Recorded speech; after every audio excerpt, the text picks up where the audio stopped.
Hello YouTube! In this video we're going to take a look at threshold deontology.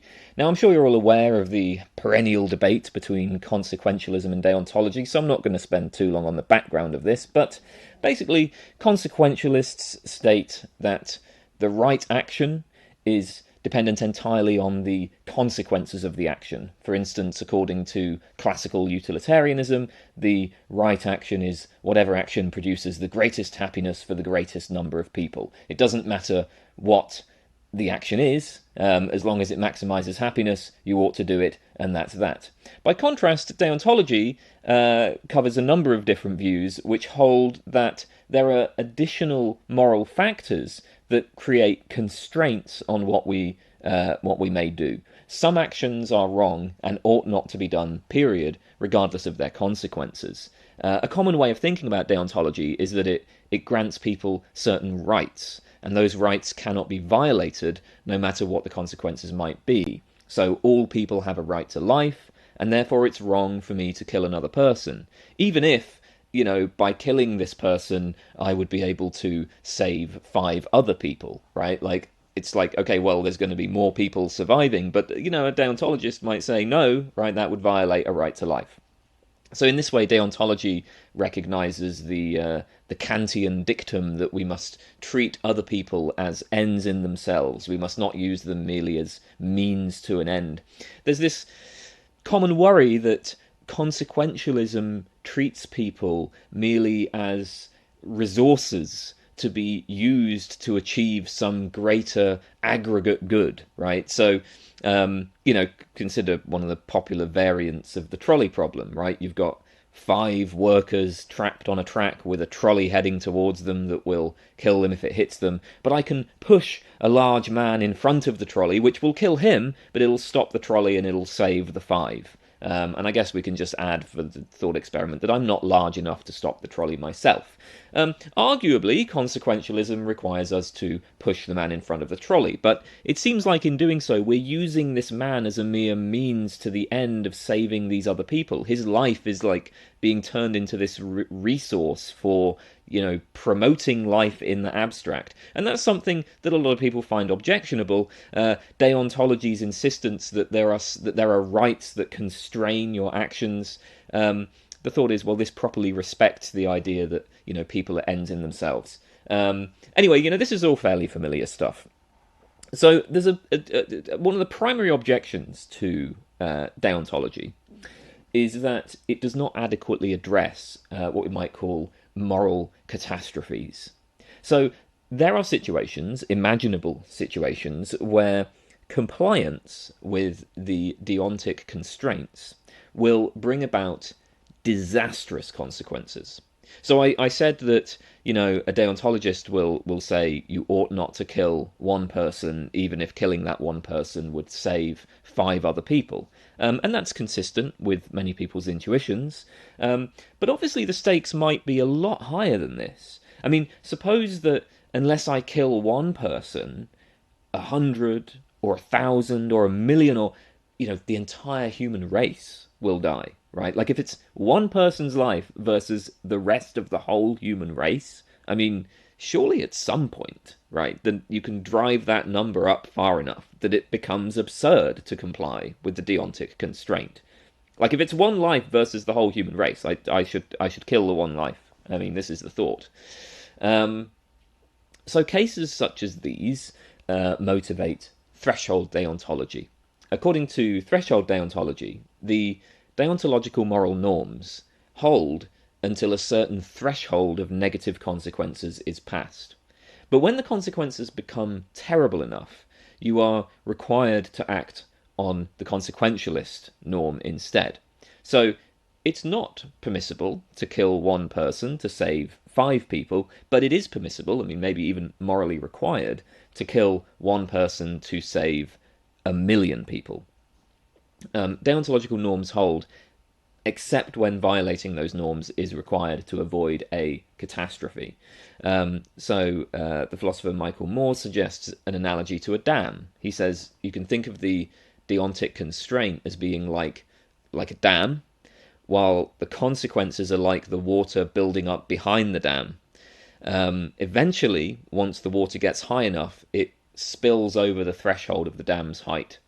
So consequences always count for something. It's worse when two people die than it is when a single person dies. But it's only when that number gets sufficiently large that the badness of the consequences outweighs the deontic constraint. So this is one initial reason to take threshold deontology seriously. So there's another reason to favour threshold deontology over kind of absolutist deontology, and this is the risk argument. So an absolutist deontologist will say that it is impermissible to kill a person no matter what the consequences. But what if instead we ask, is it permissible to perform an action that has a risk of killing somebody? So, like, I can't push somebody in front of a trolley when I know that this will kill them in order to save other people's lives. But what about pushing somebody in front of a trolley when it's unclear whether the trolley will kill them? Like when there's some risk that they will get killed, but it's not certain. Clearly with any action we perform, there's going to be a sort of spectrum of risk, right? There are actions that will almost certainly result in a person's death, like shooting them in the head. There are actions that have a very small probability of death, like throwing a snowball at somebody. Throwing a snowball might startle the person, causing them to stumble and fall over, where the fall results in an injury that kills them. Very unlikely, but not impossible. Whenever you throw a snowball at someone, you are taking a risk, a very small risk, but it's still there that you might kill them. So, obviously, there's, with pretty much anything we do, there's going to be this kind of spectrum of risk of killing people.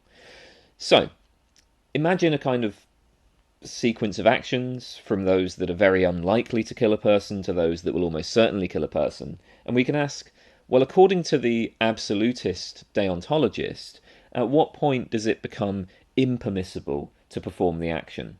And of course, we have basically three options here. First, we might say that an action is impermissible whenever the risk is above zero. Any risk whatsoever is impermissible. Second, we might say that an action is impermissible only when the risk is 1, right? When it's certain, right? It's only when an action is certain to result in killing that it becomes impermissible. And third, we might say the action becomes impermissible when the risk is above a particular threshold. So we have a risk threshold. Now, these first two options are obviously unappealing. The problem with the first option is any action whatsoever has a non-zero probability of causing a person's death. Even if we say that convoluted causal chains don't count, so we're only considering cases where people fairly directly interact with each other, this is still going to be far too demanding. Because, again, anytime you interact with another person, you might do something that, through some bizarre, unfortunate circumstance, causes them to die. Throwing a snowball may cause somebody to die, but anything you do in principle might sort of startle someone, make them fall, and then they die. Obviously, it's fine to throw a snowball at an unsuspecting bystander in order to save a person's life, right? In fact, there are many situations where it's fine to throw a snowball at an unsuspecting bystander just for fun. Obviously it's fine to do that to save someone's life. So we don't want to say that an action is impermissible whenever the risk of killing somebody is above zero. That's absurd. As for the second option, well, if we say that an action becomes impermissible when the risk of killing is certain, it just renders the deontic constraint completely superfluous, because it's inapplicable, because there are no actions that will result in a 100% risk of death. No matter what you do to another person, it's always possible that a miracle will occur, that God will come down from heaven and just prevent them from dying, right? You could detonate a nuclear bomb on somebody's head and maybe God is going to appear and just be like, nope, this person's surviving, right? That's something we can't rule that out with certainty. Maybe it would happen no matter how unlikely you think it is. It's extraordinarily unlikely, but we can't rule it out, so we can't say. So again, we're not going to be. If an action is impermissible whenever the risk of killing is certain, then that's just basically to say that these deontic constraints never actually hold. So what that means is okay, the only plausible option here is this third option, which is to say an action is impermissible whenever the risk of killing is above a certain threshold, right? Actions become impermissible when they pass a risk threshold. So what this means is, first of all, notice that any version of deontology is going to be, in some sense, committed to thresholds of some sort, right? Now, when we talk about threshold deontology, we're not talking about risk thresholds with respect to the actions, right? We're talking about consequence thresholds. But it's just worth noting that the idea of this argument is going to be, look, even an absolutist deontologist is committed to certain types of thresholds. But moreover, we can say, look, given that there are these thresholds of risk with respect to the actions where, below the risk threshold, the deontic constraint is not activated, it shouldn't really be that implausible to suppose that there are thresholds of, with respect to consequences, above which the deontic constraint is outweighed. But more importantly, once you accept that there are risk thresholds, there's a deeper problem here for absolutist deontology. And this is discussed, for instance, by Michael Huemer in his article Lexical Priority and the Problem of Risk. Let's say that we set the risk threshold at 20%, right? So we say that if an action has a 20% chance of killing a person, then the action violates the deontic constraint. It's impermissible, period, no matter what the consequences, right? This is absolutist deontology, so there is no consequence threshold. The action is just going to be impermissible, period, if it has a 20% or greater risk of killing someone. Okay, so now think about the following scenario. You can press a button where this button has a 10% chance of killing a person, but it's going to save 1 million people. So if you press the button, there's a 10% chance that one person will die. If you don't press the button, then, that person is going to be fine, but 1 million people will die, right? So given the 20% risk threshold, well, obviously, you ought to press the button. 10% is below the risk threshold, so, the deontic constraint is not violated here. Okay, but now suppose that there are 3 buttons, and each of these buttons has exactly the same structure as before. So for each button, it creates a 10% risk of killing a single person, but it's going to save 1 million lives.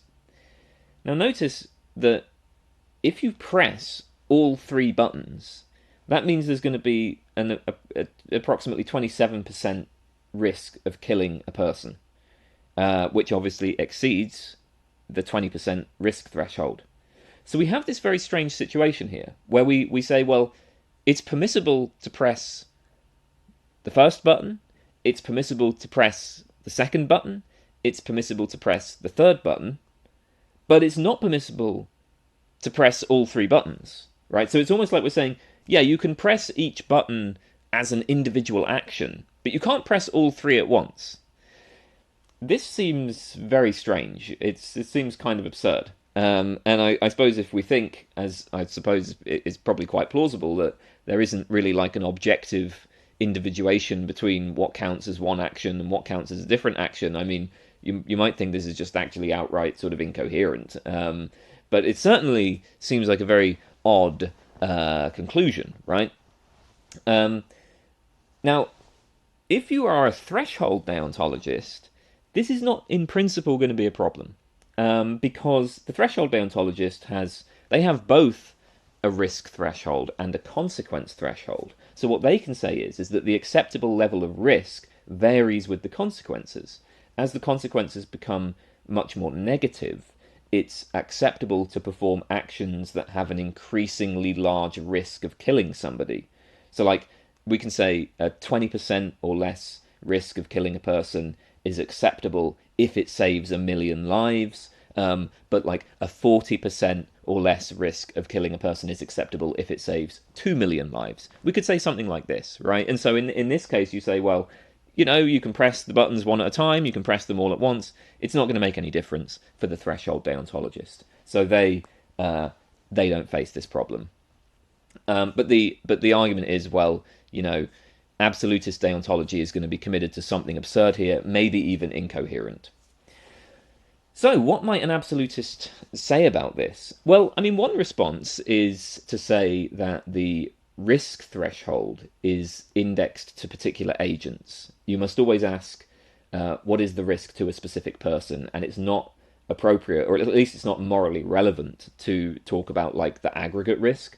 So, if you press the first button, you impose a 10% risk of death on one person. If you press the second button, you impose a 10% risk of death on a completely separate person. And of course, the third button imposes a 10% risk of death on a separate person again.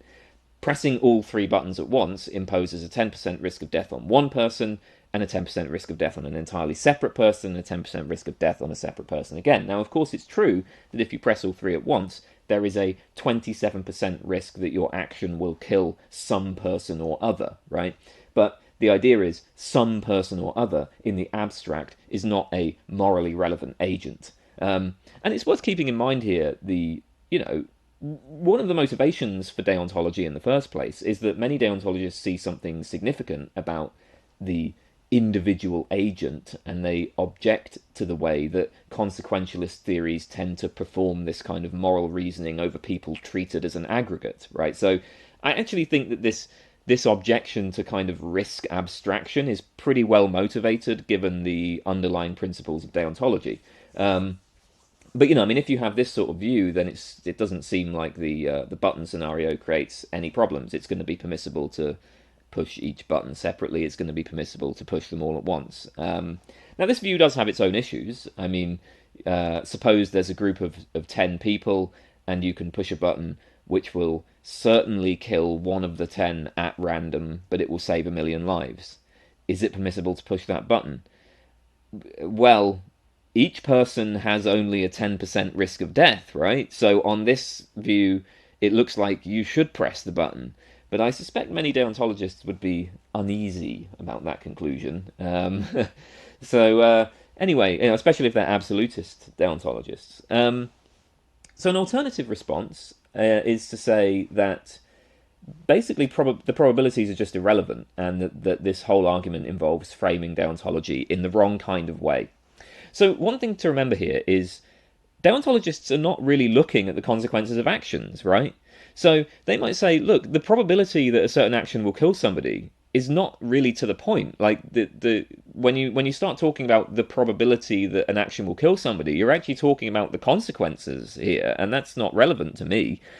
So like, let's say that you're a Kantian, right? Well, then you're going to be particularly concerned about a person's reasons for action. You're going to say, an action is immoral if it involves acting on a maxim that treats another person as a means rather than as an end in themselves, or if it involves acting on a maxim that could not be willed to be a universal law, or however else you want to put it, right? Like the Kantian is going to understand this in terms of, like, what's the maxim that the action is derived from, that the action is based on, right? And that's fundamentally about what your reasons for action are.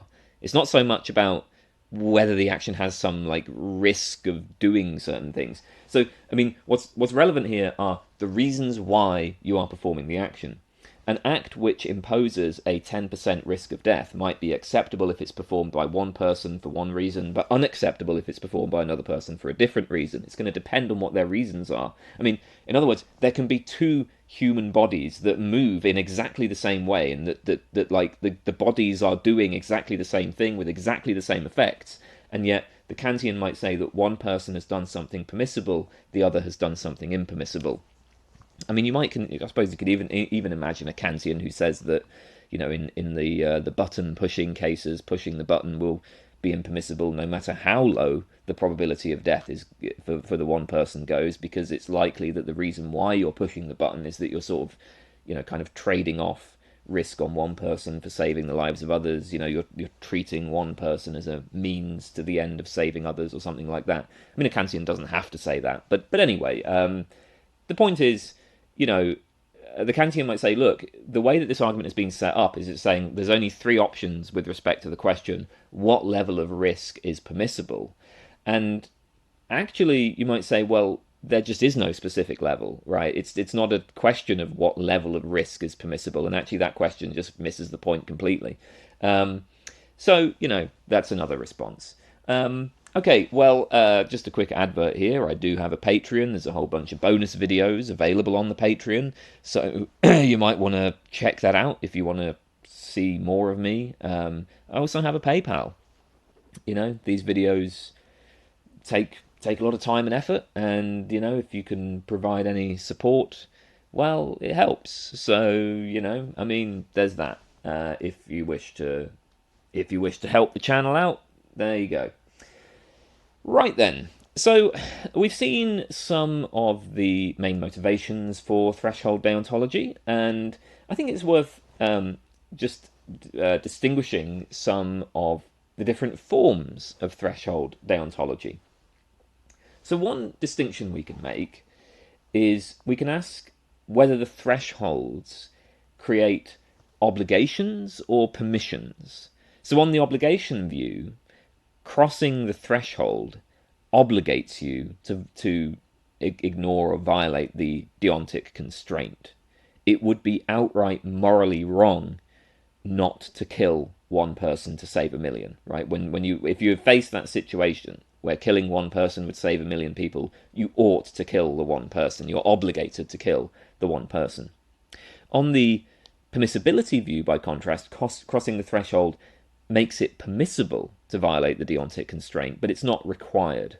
I may kill one person to save a million, but I don't have to. This permissibility version of the theory, I suppose, would be maybe attractive to people who sort of want to say that there are kind of genuine moral dilemmas. There are situations where we face, no good options, and so there are just certain situations where you face catastrophes, and then it's sort of ultimately just going to be up to you to decide what to do. Like the moral rules no longer apply. And of course, I mean, you could always combine these two positions as well. You might hold that there are two thresholds, one that makes violating the constraint permissible, and then a higher one at which point violating the constraint becomes an obligation. So I suppose there's mixed positions here. A second distinction is between fixed threshold and sliding threshold deontology. According to fixed threshold deontology, there is a single fixed threshold of negative consequences which removes the deontic constraints. According to sliding threshold deontology, the threshold varies depending on the deontic constraint in question. It varies based on the wrongness of violating the deontic constraint.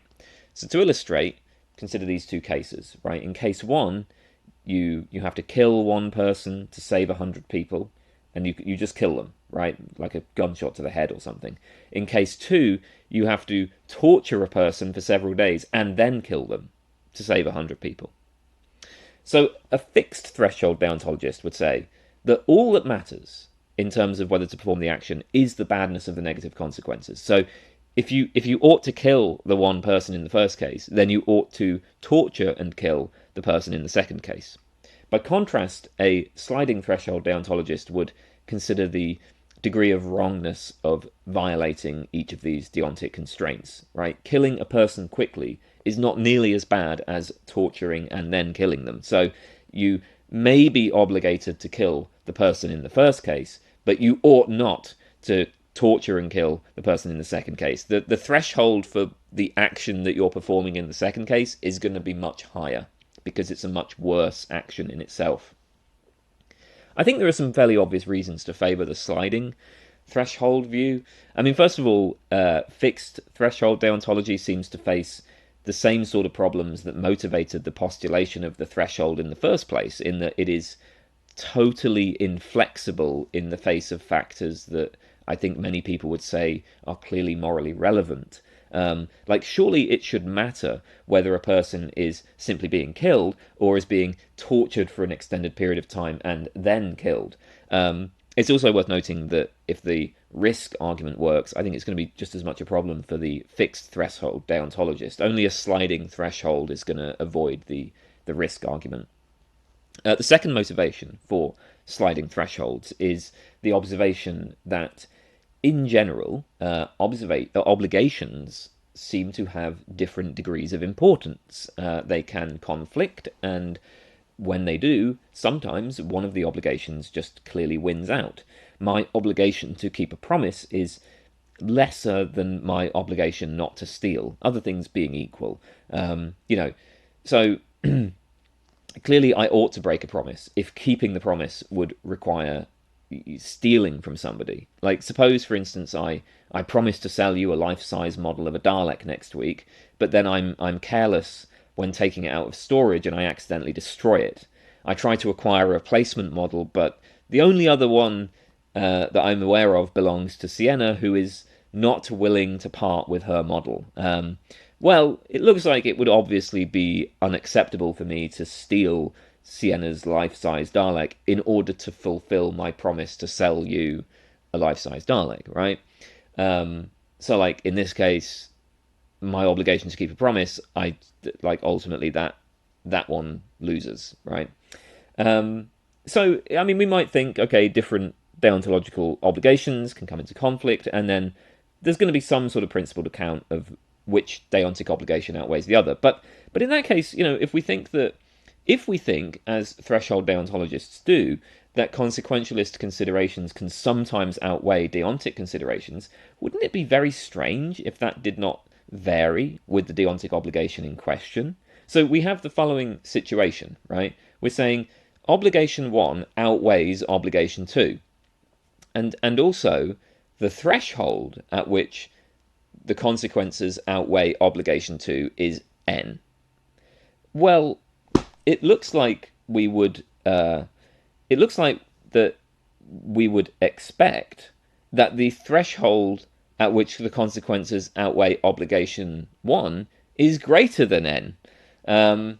I should say, just as an aside, I should note that it is actually controversial among deontologists whether deontological obligations genuinely conflict. It may be that our obligations flow from some sort of underlying principle, which would provide a principled justification for the circumstances in which you may steal and the circumstances in which you may not. And there isn't, some deontologists will say, well, there isn't really a single principle, do not steal. That's like an idealization. So, I mean, this kind of example may not be compelling to all of them, but still, this is. There's the argument, right?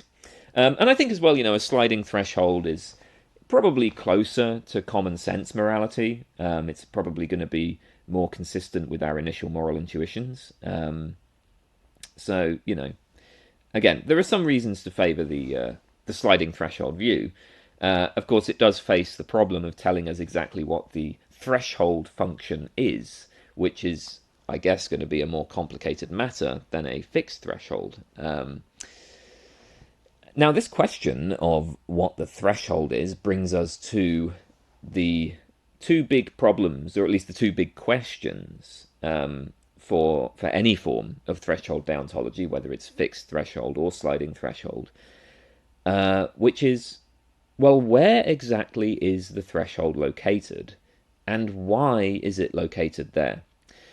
Now, with respect to both of these questions, I think, initial intuitions are probably going to vary very significantly. Like, when does it become acceptable to kill one person in order to save lives? Is it acceptable to save 10 lives, to save 100, to save 1,000, to save 1,000,000?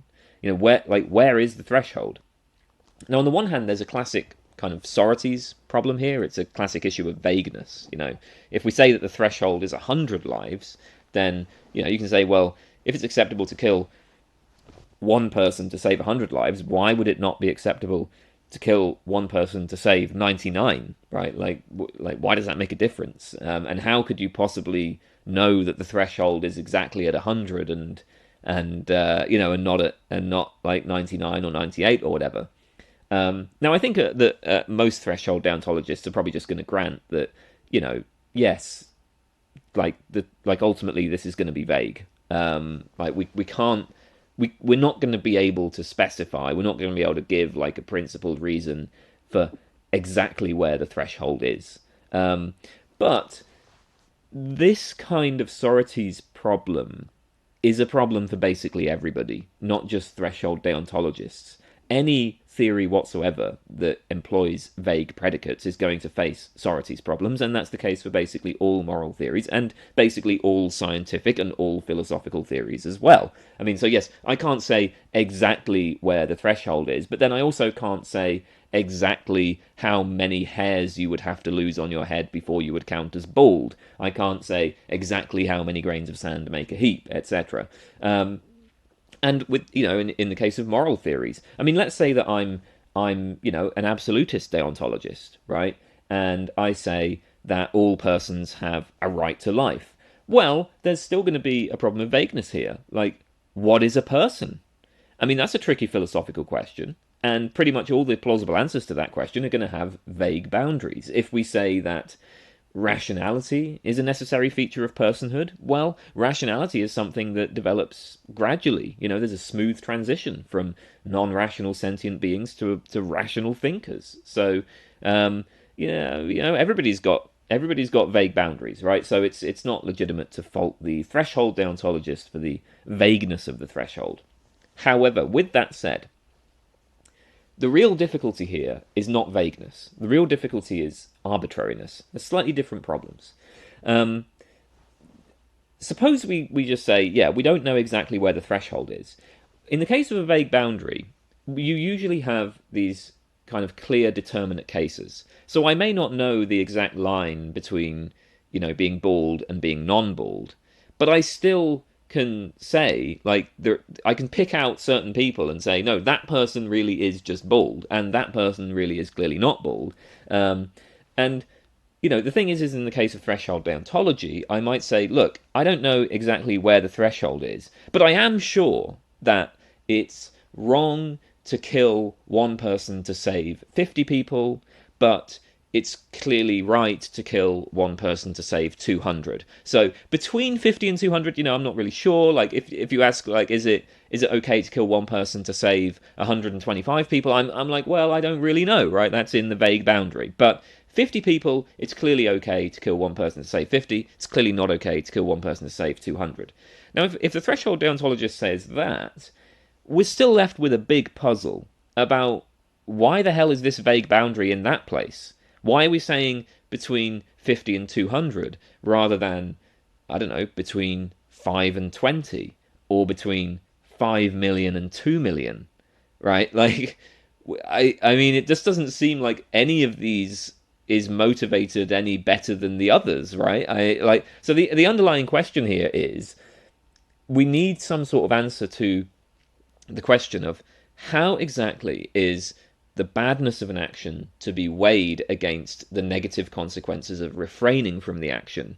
And until we know that, it's not just that the threshold is going to be vague, it's like we're just going to be completely in the dark about it. And any place where we put the threshold is just going to look, even if we say it's a vague threshold, any place where we put it, it's just going to look totally arbitrary.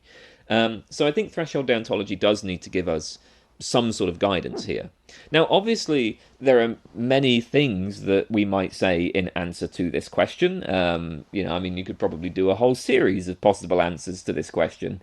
So I'm just going to just suggest one idea. I'm going to sketch it out very briefly, and there's going to be plenty of objections to what I'm sketching out. But the point of this is just to give you a sense of how a threshold deontologist might go about answering this sort of question. So here's an idea that's inspired by a sort of Kantian approach to deontology. So you've got to consider what sort of principles you would will to be a universal law, right? So we're going to consider an idealized society where everybody is going to follow the rules that you're going to lay down. And the question is, what would you want those rules to be, right? Everyone's going to act. You're going to give us a set of rules. Everyone's going to act according to those rules. What do you want the rules to be? Well, one idea for what the rules could be is they should just be like pure consequentialism. People always act in such a way that they attempt to, in the case of like lives, they attempt to save the greater number of lives, even if that means killing the fewer to save the greater. Would you want to live in a society in which everybody acts on this principle? Well, you might say no. No, I wouldn't want that. One thing is it it would lead to scenarios like the famous, surgeon case. There's a classic objection to consequentialism where there's a patient at a hospital under anesthesia. There are 5 other patients at the hospital with life-threatening diseases that could conclusively be cured by taking the first patient's organs. So the surgeon decides to take organs from the first patient, killing him in order to save the 5. Now, one worry about this kind of case is that if you know that surgeons are liable to act in this sort of way, you're no longer going to be able to trust hospitals, and that would be a significant loss. You're no longer going to want to go to a hospital because you're going to worry that that might happen to you. So one of the things that we want is, we want to be able to trust that certain institutions are going to serve you in special ways, and that seems to require that members of those institutions have constraints on their actions beyond just, maximizing the number of lives saved or whatever else it may be. Similarly, there are arguments that these sorts of pure consequentialist principles are incompatible with the special concern we might feel for friends and relatives. I mean, if everybody was acting on this rule that they kill the fewer to save the greater, then, in a scenario where it's like, okay, there's a burning building, my wife is trapped in one room, but then there's like a large number of people trapped in another room. Who do I I'm going to rush in and I can only open the door to one of these rooms before the fire consumes the building. Like, who do I save? I think a lot of people would say, this is a case where, unfortunately, the greater number of people have just got to die. I'm going to save my wife. I'm going to save the people I love. And, if that means that, 10 or 50 or 100 people die, then so be it.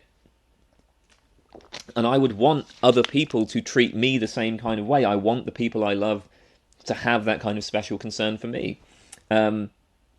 So, there's these sorts of things going on that might make you think, no, I don't want the kind of pure consequentialist principles. At the same time, it looks like you don't want these deontological constraints to be absolute, right? So, if you say, well, would you want people to act on the principle that they will never, under any circumstances, kill an innocent person? But then, what about the situation where you can kill one person to save an entire city? Kill one person to prevent a nuclear bomb from exploding? In that case, well, you might say, I would prefer that people follow the principle of saving the city. And notice that this isn't going to raise the same sort of worries as the bare consequentialist principle.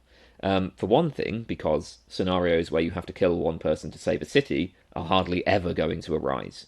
For another, in such scenarios, you are almost certainly going to be among the millions of people who get saved rather than the one person being killed. Moreover, knowing that everybody is following this principle is not in any way going to undermine your trust in ordinary institutions. If you knew that everybody was following a principle where they would kill one person in order to prevent a nuclear bomb from detonating, that's not really going to change their behavior under normal circumstances, right? Because that scenario basically never arises. So the bare consequentialist principle arguably is going to make a big difference to people's ordinary behavior. And you might see it as a negative difference. It's going to make a big difference to your ordinary life, arguably. But this kind of threshold principle doesn't do that.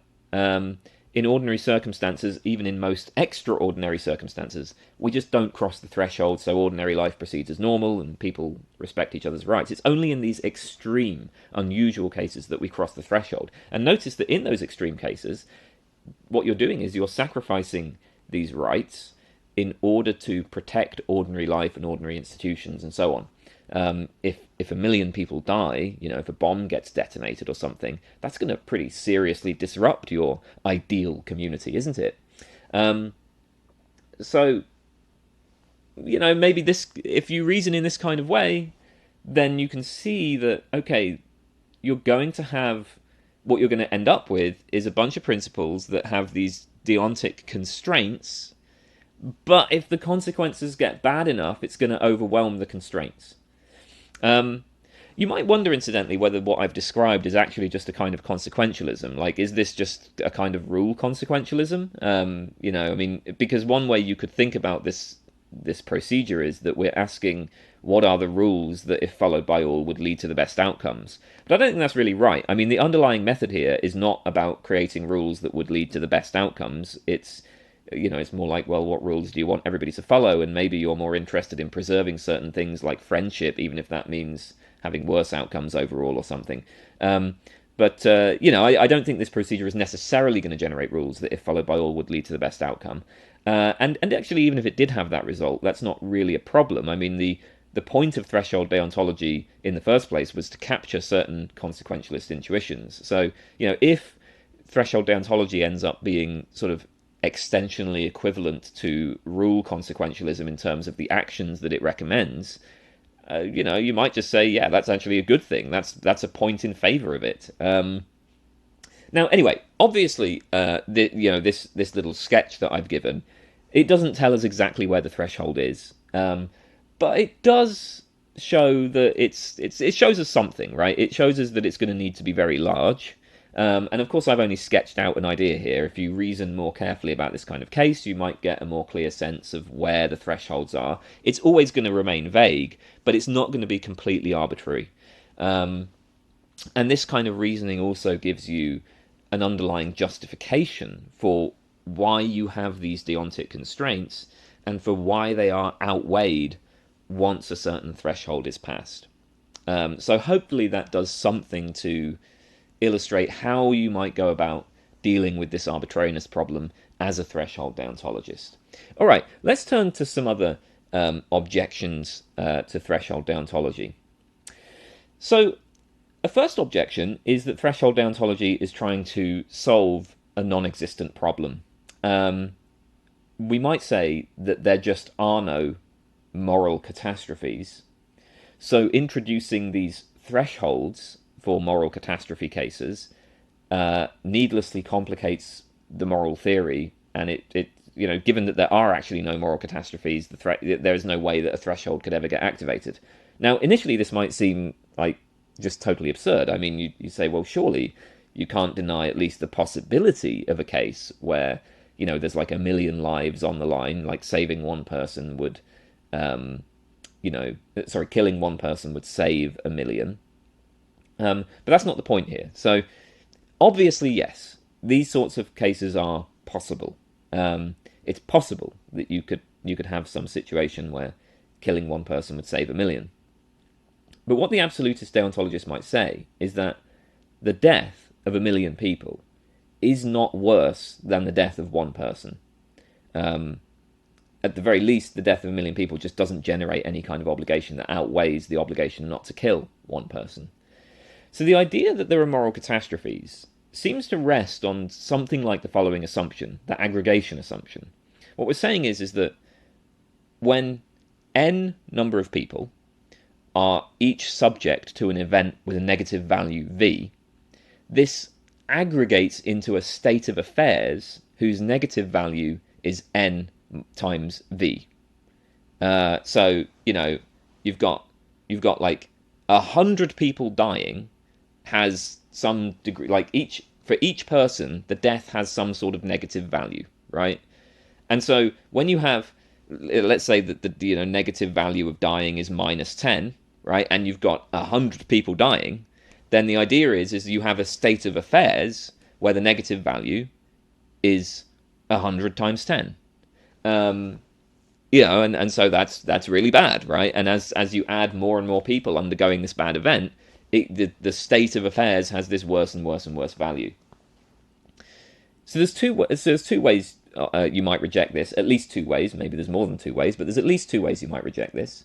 So one thing you might say is just, well, you might accept the kind of aggregation move where you say, yes, there is this state of affairs where the value is calculated as n times v, but each life is of infinite value. Well, then what you'll say is that regardless of whether 1 million people die or one person dies, there's an infinite loss. And that's just going to be the same even if you aggregate, right? The negative value of the resulting state of affairs is just an infinite loss in either case, right? Infinity times 1 million is still just infinity. So it's not worse for 1 million people to die. A second move here is to deny that the negative value aggregates. So deny that it makes sense to suppose that there is a state of affairs with a negative value n times v. The most famous advocate of this view is John Taurek, or Taurek, I'm not sure how it's pronounced, but he has this really cool paper called Should the Numbers Count? It's a great paper. And Taurek, it's quite long, but the basic idea is this. Well, actually, I guess it's not quite long, but he raises a number of points that I'm not going to go into. But the basic idea is this. So the claim is, look, it's far worse for 1,000 people to die than for one person to die. But Taurek would say, well, worse for who, exactly? If you're the one person whose life is going to be sacrificed, then naturally what you're going to say is, well, look, it's far worse for me that I should die than that the 1,000 people die.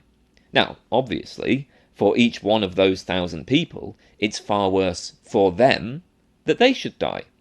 But obviously, for each of those 1,000 people, the loss of their life is not going to be a greater loss just in virtue of the fact that there's another 999 people dying as well. Like, ultimately, what's going on here is, right, like, I might die, and that's a big loss to me, and then there's a bunch of other people who might die, where for each individual person, there's a big loss for them, right? But, like, where do we get this idea that you can then just sort of take the 1,000 people as a whole and say, well, there's some, like, super loss, that there's, like, some loss in terms of, like, the state of affairs. No, there's a loss to each individual person. Each person's death is equally bad for that person. And that does not aggregate into some sort of general badness. There's no super person or super consciousness that undergoes this loss of the 1,000 people. There's 1,000 people who die, right? But it's not like the 1,000 people are some, like, entity that dies, right? There's just 1,000 people who die. So Taurek says, I mean, he actually uses an example with 5 people, but, I've modified it to 1,000. So he says, 1,000 individuals, each losing his life, does not add up to anyone's experiencing a loss 1,000 times greater than the loss suffered by any one of the 1,000. And so, the point is that there's only some loss to an individual. The life means something to an individual loses his life, that's a loss to them.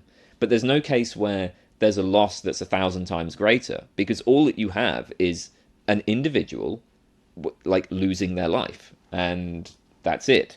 And if you kill the one person to let the 1,000 people live, you have not, I quote, prevented anyone from suffering a loss greater than I let the one person suffer. Obviously, there are, of course, other people who will be affected by this. I mean, there are the loved ones of those who might die. But again, if you love the one person, whereas the 1,000 people are strangers, then it will be worse for you that the one person would die than that the 1,000 people die. Each person's loss of a loved one is equally bad for that person, and again, this does not aggregate into any general badness. So the general point is that when n people suffer a loss which has a negative value v, there is no general state of affairs with a negative value n times v. Things are good or bad for particular people, and that's it. So yeah, I mean, with this in mind, and or with the other kind of infinite value approach, there are multiple ways we might end up agreeing with Kant that, as he says, better to let the whole people perish than that injustice be done. There isn't anything worse than the worst thing that can happen to a single individual. So no number of people suffering terrible consequences can override the rights of a single person. Now, of course, it could be argued that there are still ways to construct moral catastrophe here, because we can consider terrible things happening to a single person. Suppose that instead of killing one person to save some number of people, you ask, well, would it be acceptable to kill one person to save another single person a lifetime of torture? And what if the lifetime was extended to 1 billion years? So the case is that unless you kill one person quickly, another person will be subject to 1 billion years of torture. Well, maybe that would be a moral catastrophe. Now, I mean, this kind of case is, of course, a bit more outlandish, and perhaps it's not such a big deal to just override our intuitions on this. But, I mean, like, you might say, well, even if you accept Taurik's kind of approach, you're still going to have moral catastrophes, at least in principle. There's going to be ways of constructing that, because you can like create you can create negative value of an endless amount for a single individual. At least that, of course, supposes that that there's like some, I suppose, that there is in fact a single individual who would live 1 billion years. I mean, I guess if you have some strange views about personal identity, then maybe you would just end up denying that there actually could be that. Perhaps you could get around that by saying, well, really, no, there's only a case of of a sequence of different people being tortured, and it's not really the same person. But anyway, that's getting into stuff that's a tangent. So let's move on to another criticism here. Second problem. So recall that threshold deontology is supposed to resolve the counterintuitive implications associated with standard deontology and standard consequentialism. Well, the worry is threshold deontology is going to have its own counterintuitive implications and perhaps outright paradoxical implications. So here's an example from Larry Alexander in the article Deontology at the Threshold. Suppose that a terrorist has captured 100 hostages who he has hidden in different locations. Each hostage is tied to a bomb that will automatically explode before noon.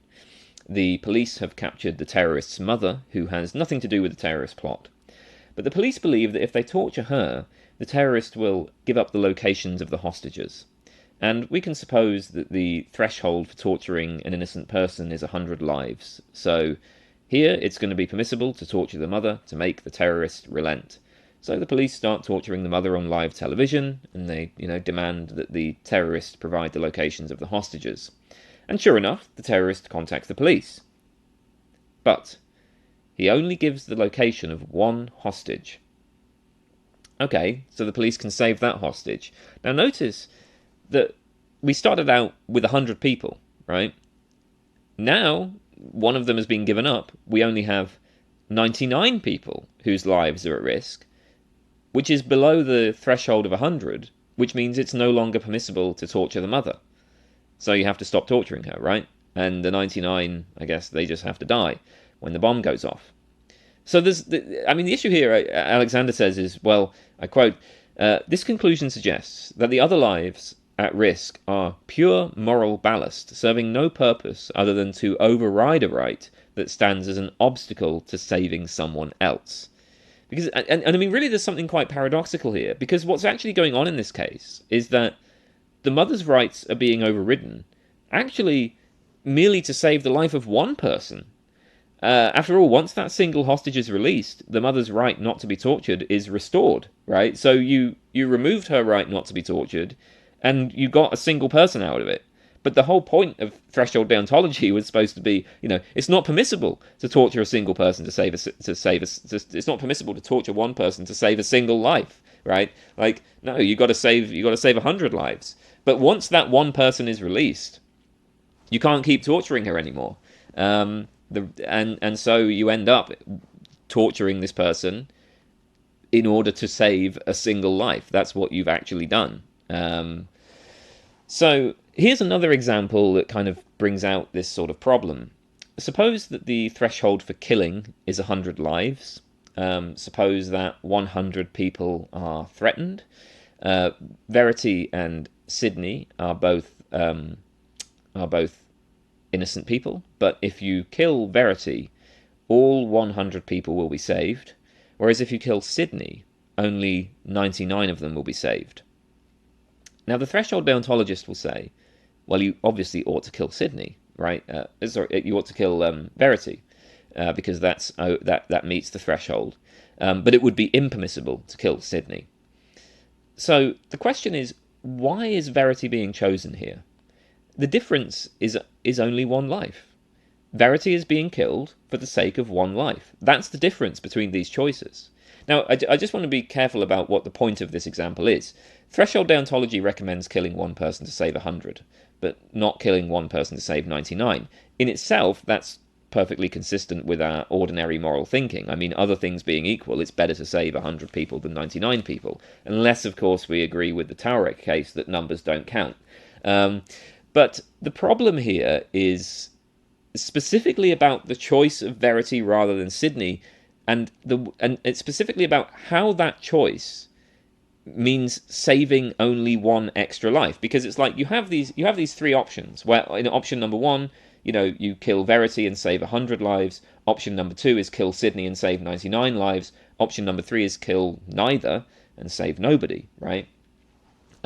If you had only the first and the third option, then threshold deontology would not have any issue here, because you'd just have, well, look, I can kill Verity and save 100 people, or I kill nobody and then nobody gets saved. 100 people is over the relevant threshold, so I'm killing 100 people. I'm killing one person to save 100 rather. 100 is the threshold, so that's fine, right? But because we have Sydney, this complicates the relevant choice, right? Like if I'm comparing killing Verity with killing Sydney, I'm only saving one life. And if you look at this from Verity's point of view, right? She can say, look, given your decision to kill a person in order to save the lives of others, right? Given that you're ruling out this third option, the reason why you are choosing to kill me is that this is going to save one extra life. You are choosing to trade my life for the life of this one extra person. But that's not even close to the threshold. So it kind of violates the very principles that you claim to be acting upon.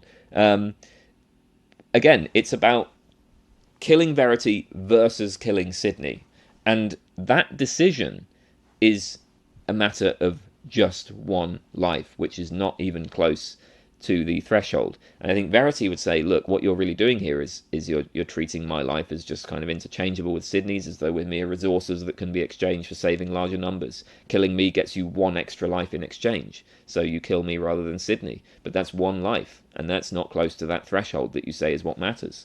I guess it's particularly clear if you imagine instead that 101 people are threatened. If you kill Verity, all 101 people are saved. If you kill Sydney, only 100 are saved.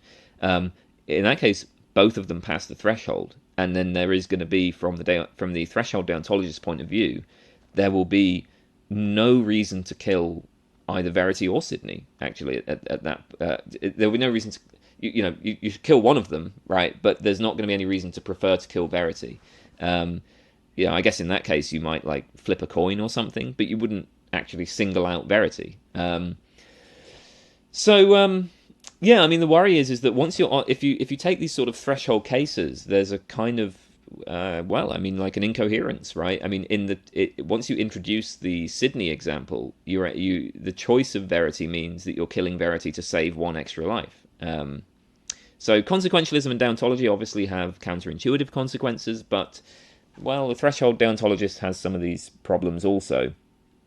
And again, maybe it's actually outright incoherent. A third objection can be raised with a slight variation on that terrorist's mother case. So Alexander says, suppose the police have captured both parents of the terrorist, and they torture both of them. Now, as a matter of fact, it would only require the torture of either one of the parents to get the terrorist to relent, but the police torture both of them, just to be sure. Well, clearly, this is going to count as immoral. On threshold deontology, it's acceptable to torture one person to save 100. It's not acceptable to torture two people to achieve this. But this leads to a puzzle if we're framing deontology in terms of rights. Are the police guilty of violating both people's rights? Well, that doesn't look correct, because the threshold deontologist allows that it's okay to torture one person for this purpose, so there would be no rights violation if only one of them is being tortured. On the other hand, if we say that only one person's rights have been violated, which one do we choose? well, it would obviously be completely arbitrary. And I mean, I guess we can suppose for the purposes of this thought experiment that the terrorist loves both of the parents equally, so neither one would move him more than the other. So I mean, it would be totally arbitrary to say that. It seems like we can't say that both of the rights have been violated. It would be totally arbitrary to say that only one person's rights have been violated, and we certainly can't say that nobody's rights have been violated because no, this is violating a deontic constraint when you torture both of them rather than just one. I mean, I guess in response to this, the threshold deontologist might say, actually, no, both people's rights were indeed violated. And in fact, even in the original case, where there's only one person being tortured to save 100, that person's rights were violated. The threshold deontologist might say that the deontological rights do not disappear when the threshold is passed. It's just that when the threshold is passed, the adverse consequences outweigh the rights. So what's happening in the case where both parents are being tortured is two people's rights are being violated, and that's morally wrong. Now, the moral wrongness does not attach to any specific victim here, but, I mean, that's okay. The police act wrongly by torturing two people rather than only one. The police act wrongly by violating the rights of two people rather than only one.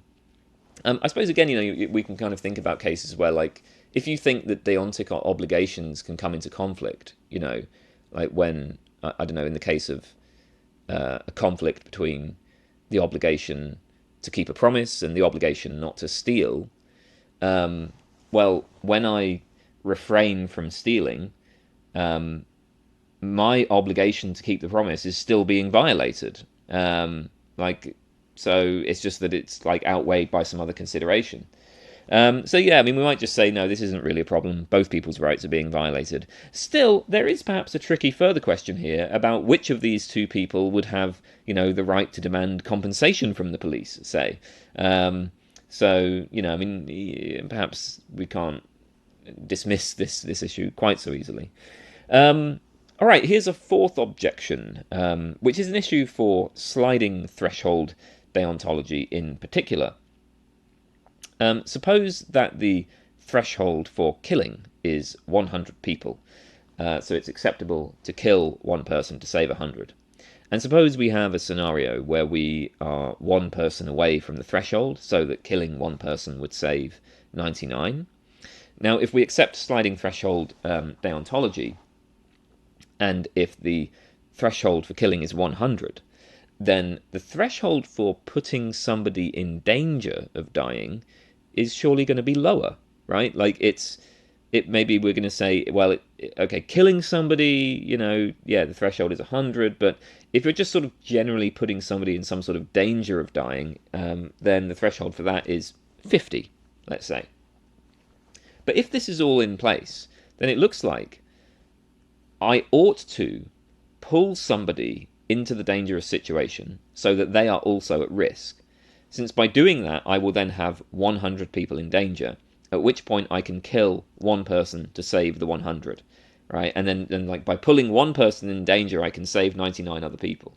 So let's give a specific concrete example of this, and again this can be illustrated with a variant of the terrorist case.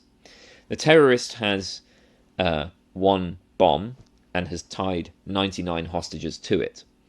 The police know where the bomb is, they know where the hostages are located, but they can't access the exact location without killing an innocent person. Let's say that the innocent person is like, I don't know, connected to they've been like tied up to a door in such a way that, that they're going to die if the door is opened. Or there's like some other bomb attached to the innocent person, and if you open the door, the bomb is going to explode or something like that. I mean, they could be freed without dying, but it's going to be like a difficult, meticulous job, and the bomb with the 99 hostages is going to explode before that could be done, right? So if you want to save those 99 hostages, you're going to have to open this door, kill the innocent person. So the police know what the blast radius of this bomb with the 99 hostages is, and there's a bystander in the general vicinity. The bystander is currently far away enough that they're not going to die if the bomb explodes. But the police decide, through deception, to lure the bystander closer to the bomb so that he would surely be killed also. And so now we have a situation where 100 people are threatened by the bomb. and that surpasses the threshold for killing, and so the police can now go ahead, they open the door, kill the innocent person, save the 100 people. Of course, under normal circumstances, it would clearly be wrong to deceive a person into entering the blast zone of a bomb. But all you're doing by putting them there is putting them at risk of dying.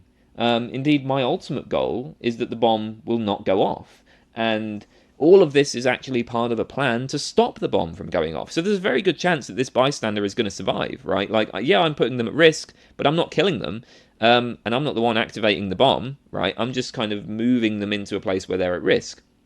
So if the threshold for killing this innocent person on the door is 100, surely the threshold for just moving that bystander is going to be lower. Again, let's say it's 50. So I can deceive somebody into being in a situation where they're at risk of being blown up if it will save 50 lives. Since there are 99 hostages tied to that bomb, that surpasses that threshold. So I move the bystander into the blast zone. I've now made it morally acceptable to perform an action which will lead to the deactivation of the bomb, thus saving 99 lives plus the life of the bystander I just deceived. So I'm saving 100 lives. So I can kill the innocent person, save the 100 lives. Okay, well, this means that, it looks like threshold deontology makes it permissible, perhaps even obligatory, actually, to manipulate circumstances so as to put more people in danger. That seems very strange, and I think should certainly be uncomfortable for a deontologist. And again, it's paradoxical. I mean, insofar as we care about consequences, and the threshold deontologist certainly does claim to care about consequences, well, surely it would have been better to have just killed the innocent person, right? I mean, without putting the bystander in danger. I mean, if you have a case where it's okay to deceive a person into danger and then kill an innocent person, surely it should be okay. Surely it would be better if you could avoid the deception entirely and just kill the innocent person. But that's exactly the case here. I mean, we could just avoid the deception entirely and just kill the innocent person, right? Like, we don't have to deceive someone and then kill the innocent person. We can just kill the innocent person. But because of the placement of the threshold makes it so that, no, you can't just kill the innocent person, but you can do this deception and then kill the innocent person. But this is really weird. I mean, especially from like a deontological point of view, because deceiving somebody into danger and then killing someone involves more rights violations than just killing someone.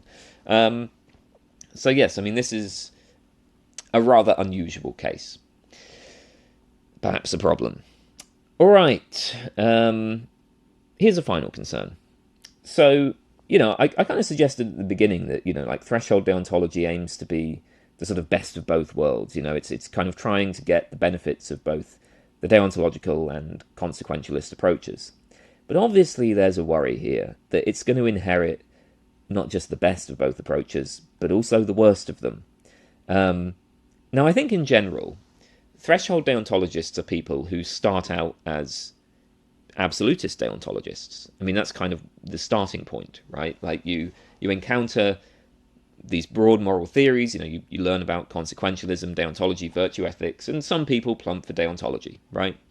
And then you start like reasoning about these cases, and you kind of see, okay, well, I have to make certain concessions, and then that forces you into threshold deontology. But I think threshold deontologists will say, threshold deontology is a kind of deontology, right? It's a type of deontology. So they're going to want to have arguments for deontology. Threshold deontology seems to pretty significantly limit the arguments available to deontology. And it's because of the way that it incorporates consequentialist reasoning. I think some people who favour sort of virtue ethics and absolutist deontology will just say, look, this inherits all of these problems of consequentialism. For example, one objection to consequentialism is the epistemic objection. So this is just, it's impossible to know the long-run consequences of any action. For consequentialists, like the relevant consequences very often are going to be all the consequences, not just the immediate consequences. But how on earth could we ever work that out, given the complexity of the causal chains? I mean, it's a classic case of the butterfly flapping its wings in London playing a causal role in the creation of a hurricane in the Bahamas, right? Like, how many hurricanes are you responsible for when you save a drowning child? So there's an epistemic problem where it's like we just don't know what the consequences of our actions are. A closely related objection is the indeterminacy objection, which would say that actually it's not just that we can't know what the consequences of an action would be, it's that there is no fact of the matter as to what the consequences of an action are, or what the consequences of alternative actions would be. So like when a consequentialist tries to work out what to do, they're going to have alternative options available to them, and then they have to think about what the consequences of each of those options would be, and then they assess the value of those consequences, right? But the indeterminacy objection would say that with respect to, when you like try to kind of do this counterfactual reasoning where you say, well, if I were to perform A, if I had performed A, then this would have happened. If I had performed B, then this would have happened. If I performed C, then this would have happened. The argument is there is no fact of the matter what the consequences of these alternative possible actions would be. There's just no fact of the matter whether one action or another would have better consequences in the long run. For a presentation of this argument, I have a video called "Are Most Counterfactuals False?" I'll add a link in the description. But the point of the indeterminacy objection is just going to say, no, when you claim to be kind of weighing up these sort of different actions and the consequences of those actions, you actually just can't do that. There is just no fact of the matter which would be better. Now, maybe these arguments don't work, but I mean, these are arguments that some people take seriously. If these arguments do work, they are going to cut just as strongly against threshold deontology as against standard consequentialism. Any theory which incorporates consequentialism is going to face these problems. Obviously, it also goes that whatever justification the threshold deontologist has for deontology is not going to be able to appeal to these arguments against consequentialism. So the threshold deontologist inherits these problems, and then they limit the arguments available to them. I think there's a lot of people who find deontological principles kind of arbitrary and ad hoc. Like there is a sort of pleasing simplicity to standard consequentialist theories. Now, if you have a variety of arguments that there's just something fundamentally wrong with consequentialism, that consequentialist reasoning is just like, it doesn't get off the ground, right? Well, that kind of puts deontology in a pretty good position, even given the sort of arbitrariness and ad hocness. Like, actually, the principles being arbitrary and ad hoc is kind of better than, like, if the indeterminacy objection goes through, consequentialism is just completely screwed. I mean, like, to say there's just no fact no matter what the consequences would be, that's much worse than, like, okay, well, some of these principles are a bit arbitrary and ad hoc, right? So I think the worry is going to be like, look, once you admit that consequentialism has no fundamental issues and is in fact right sometimes, then you are going to have more of a problem justifying why the deontic constraints are ever in play. Like, why not just go full-blown consequentialist, right, at this sort of point? So you're going to have more of a difficulty, I think, justifying the deontic constraints. Anyway, I think that's pretty much all there is to say about... Well, that's not true, is it? I mean, there's loads to say about this topic that I haven't said. But I think that's all that needs to be said for this video. Certainly, that's all I've got in my script. So we're now at the end of all of the things I can say about it. At least, in a way that would be sensible and not just kind of like, rambling off the top of my head. So I'm going to end this video here. And, I hope you found it interesting. And, yeah, that's it. So, bye!